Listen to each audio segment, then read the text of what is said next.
আমি কাটার বিক্রি করছি, ভালো দামে বিক্রি করছি। কাপাসিয়ার কারণ চ্যাম্পিয়ন, বালা বালা কারণ নিলে আমি 110 টাকা ভরতে হইব। কাপাসিয়া কারণ খুব ভালো, বড় কারণ কাপাসিয়া।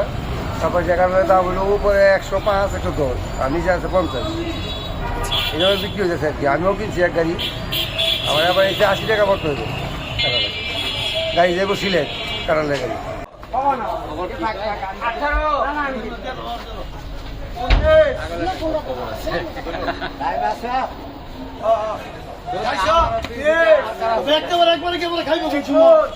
नहीं গাড়ি